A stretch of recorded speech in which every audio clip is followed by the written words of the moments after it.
তো hello friend, আমি চলে এসেছি আমি আমার নতুন আরেকখানা ব্লগ ভিডিও নিয়ে। আর আমি রেডি হয়ে বেরিয়ে পড়েছি। তো আমি কোথায় যাচ্ছি না যাচ্ছি সেটা জানতে হলে অবশ্যই ভিডিওটা শেষ পর্যন্ত দেখতে হবে।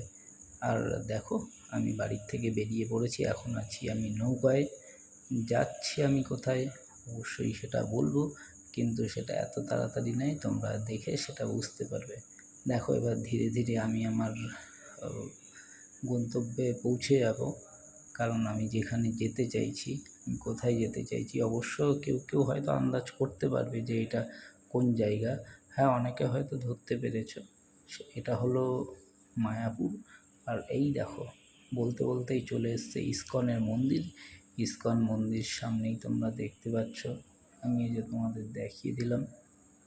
সো হ্যালো ফ্রেন্ড, তো তোমরা দেখতেই পেলে আমি মায়াপুরের মন্দির তোমাদের দেখালাম। আর সেটা ছেড়ে অনেকটা দূর আমি চলে এসেছি। আর আজকে কোথায় যাচ্ছি অবশ্যই সেটা যদি জানতে হয় আমার সাথে থাকো। So let's go. তো হ্যাঁ, ঠিকই ধরতে পেরেছো তোমরা। আমি আজকে চলে এসেছি লক্ষণ সেন বল্লাল সেনের ঢিবিতে, যেটি আমাদের নবদ্বীপের মায়াপুরের বামনপুকুর ব্লকেতে অবস্থিত, ঠিক উত্তর পশ্চিমে। এটি হলো সেন বংশের রাজাদের রাজত্ব। সেই সময়কার এটা একটা রাজপ্রাসাদ, যেটা আজও এখন ধ্বংসস্তূপে সম্পূর্ণটা পরিণত হয়েছে। আর তোমরা সেটা দেখতে পাচ্ছ। আমি পুরো জায়গাটা যতটা পেরেছি আমি কভার করার চেষ্টা করেছি, যে তোমাদের যাতে ভালোভাবে দেখানো যায়। আর এখন এইটা আপাতত এখানে যে লোকাল যারা বাসিন্দা আছে, যারা স্থানীয় বাসিন্দা আছে, তাদের এখন এখানটাতে একটু বিকালের টাইমেতে ঘোরাঘুরি, আড্ডা দেওয়া, বাচ্চারা বিভিন্ন রকম খেলাধুলা করে থাকে এখানটাতে। তো জায়গাটা আমাদের সরকারের তরফ থেকে যতটুকুনি পারা যায় মেনটেন করা হচ্ছে। চারিদিকে তার কাটার বেড়া দিয়ে ঘেরা আছে, যদিও বা সেটা হয়তো ছবিতে স্পষ্ট বা ভিডিওতে স্পষ্ট দেখা যাচ্ছে না, কিন্তু আমি যাই হোক, আমি যতটা পেরেছি আমি করার চেষ্টা করেছি। কারণ ওই দিকে বেশি নামা যাচ্ছিল না, ওই কারণে ঠিকঠাক হচ্ছিল না। দেখো, তাও এই দেখো দেখো কিছু ছেলে মেয়ে এখানটাতে এসছে, ওপাশেও কিছু লোক আড্ডা দিচ্ছে যারা। তো এটা বেশ ভালো জায়গা। তো তোমরা চাইলে একবার যখন কেউ নবদ্বীপে ঘুরতে আসবে, তারা কিন্তু মায়াপুরে এই বামনপুকুর ব্লকের এই জায়গাটাতে সেন বংশের রাজাদের এই রাজত্বটা অবশ্যই কিন্তু দেখে যেও।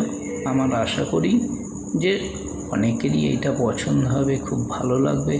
জায়গাটা খুব সুন্দর, কিন্তু খুব অল্প টাইমের জন্য এখানে তেমন একটা খুব বিশেষ কিছু দেখা নেই।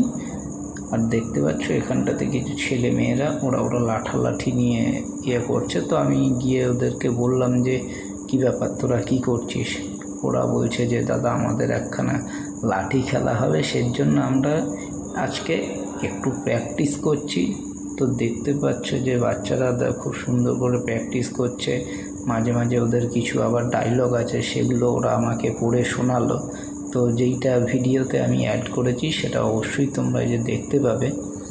আর যেটা বলা হচ্ছিল যে এটা হলো রাজাদের সম্পূর্ণ রাজপ্রাসাদ। এবার ঠিক এটা কত বছর আগের বা সেটা আমি এক্স্যাক্ট জানি না। তো সেটা যদি অবশ্যই কেউ জানতে চাও, আমি আশা করি গুগলে বা উইকিপিডিয়াতে গিয়ে তোমরা সার্চ করে দেখে নিতে পারো যে এটার এক্স্যাক্ট ইতিহাসটা। কারণ আমিও সঠিকভাবে জানি না, কিন্তু আমি একটা যেহেতু কাজের সূত্রে বেরিয়েছিলাম আর ব্লগটা আমি তাই করেছি। তো দেখো, খুব সুন্দরভাবে ওরা, দেখো বাচ্চারা কত এতটা উঁচুতে, তাও ওরা কেমন বেয়ে উঠে যাচ্ছে।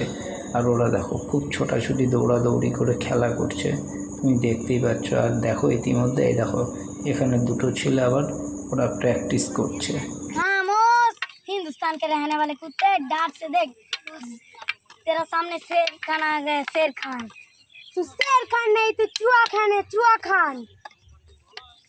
खामोश, हिंदुस्तान के रहने वाले कुत्ते, जब 50-50 किलोमीटर पर जब बेटे नहीं सोते, मम्मी बोलते हैं बेटा सो जा। नहीं, पाकिस्तान के शेर खान आ गया, शेर खान। अब्दुल अली, मुझे पैसे नहीं चाहिए, मुझे बात चाहिए। তো তার সাথে সাথে দেখো ওই দেখো খুব সুন্দরভাবে প্র্যাকটিস করছে। এটা আমি কারণ ভিডিওটাকে একটু স্লো মোশনে করেছি যাতে যে তোমরা দেখে খুব আনন্দ পাও।